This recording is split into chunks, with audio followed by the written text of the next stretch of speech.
সভাপতি।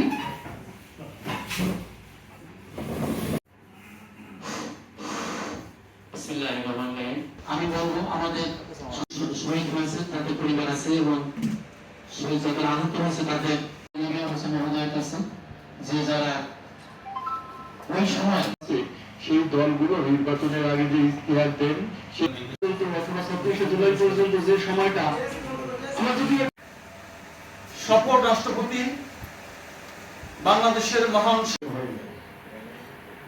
কনসেপ্ট হলো আমাদের নেতা বাংলাদেশ আজকে প্রধানমন্ত্রী শহীদ হয়েছেন সেই শহীদ যোদ্ধা, আহত যোদ্ধা এবং যারা রাজপথে ঝাঁপিয়ে পড়েছিলেন এবং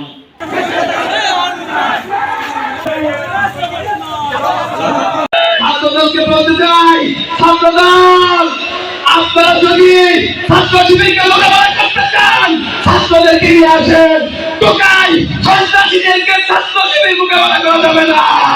আমাদের আবু সাঈদ মুগ্ধ মেহনতে জীবন দিয়েছে, যে আশঙ্কা নিয়ে জীবন দিয়েছিল আমরা সেই আকাঙ্ক্ষা পূরণ করতে পারিনি।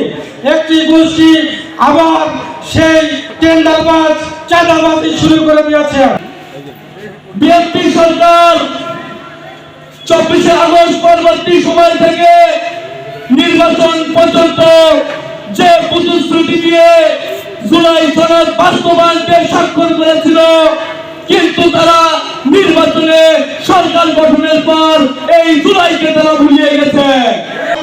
আমরা যদি আমাদের পারস্পরিক সহযোগিতা, আমাদের সাংগঠনিক ঐক্য 5 আগস্ট যদি আমরা এই দিন স্বাধীন করতে পারতাম, কিন্তু আজকে আমরা এই জায়গায় আমরা এক জায়গায় জমা হওয়ার কোনো সুযোগ ছিল না আমাদের। 16 বছর রাস্তাঘাট বন জঙ্গলে কাটাইছি, সন্ধান হারাইছি।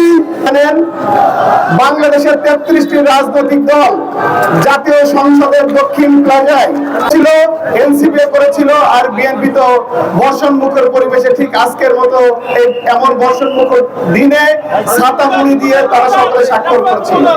স্বাক্ষর করেছিল সেই জুলাই সনদের প্রতিটি শব্দ অক্ষরে অক্ষরে পালন করার জন্য জাতির কাছে অঙ্গীকারবদ্ধ এবং এই জুলাই সনদ বাস্তবায়ন হবে।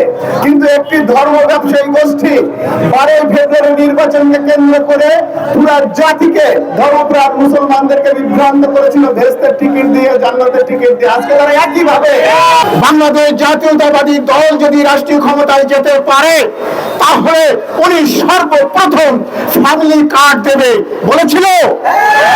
এই ফ্যামিলি কার্ড সম্বন্ধে জামায়াত ইসলামের শ্রদ্ধেয় আমির ডাক্তার শফিকুল ইসলাম এই ফ্যামিলি কার্ড সম্বন্ধে তুচ্ছ তাচ্ছিল্য করে বক্তব্য দিয়েছিল।